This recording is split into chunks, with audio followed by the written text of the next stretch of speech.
Welcome to the only daily research news video report, your research business daily report. Well, we're sponsored today by RFL Communications. The Super Bowl, of course, dominated all the news this past weekend, including news in the research world. Not surprising, because 100 million different people were expected to be exposed to better than 40 different commercials during Super Bowl timeouts last night, and that made the 4-hour telecast the king of advertising industry events for the year. Spots are scrutinized, analyzed, but more than anything else, they're viewed over and over again, before and even after the game.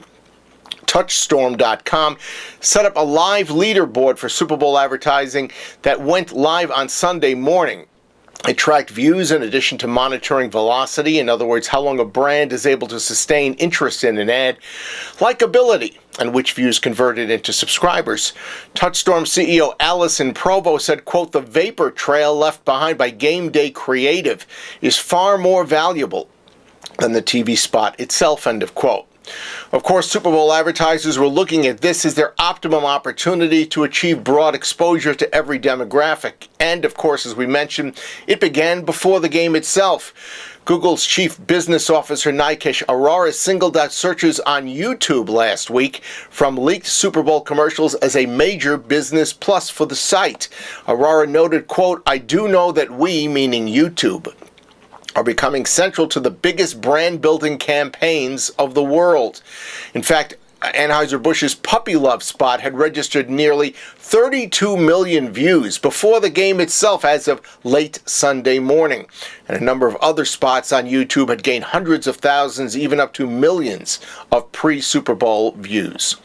Last week, we reported that 42% of viewers have already simultaneously interacted with their preferred social media, and that number is growing by the day. Did you notice last night all the sponsors who encouraged social interaction with brands during their ad spots?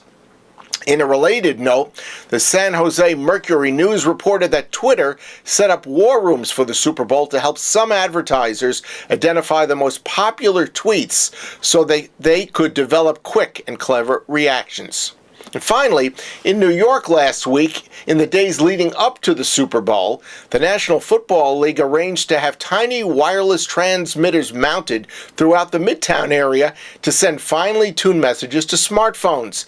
Interested fans were directed not just where they could find the Vince Lombardi Super Bowl trophy, but were given walking directions to actually get there. The New York Times' Nick Winfield wrote about this new technology and said, quote, "It could change how brands of all sorts market to their customers," end of quote. It's going to be installed in Major League Baseball stadiums this summer. It's already in Apple stores, and on the way, it's going into Macy's and American Eagle Outfitters stores. A couple of very short non-Super Bowl research items. Boston.com reported the death of 93-year-old Myrtle Axelrod Bennett on January 21st. She was the son of David Axelrod, the presidential advisor to President Obama. But Bennett, in her own right, had a notable advertising career, and she gets credit for having expanded the role of qualitative research in advertising campaigns.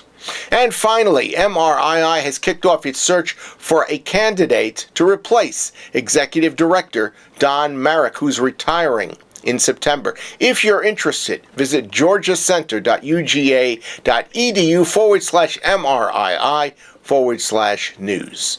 That's your Research Business Daily Report, sponsored by RFL Communications. We invite you to check out our 4 market research newsletters at rflonline.com. If you like our videos, we know you're going to appreciate the newsletters as well. They really work hand in hand.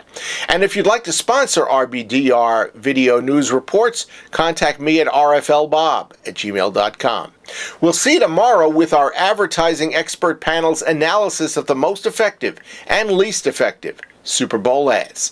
Till then, have yourself a great research day.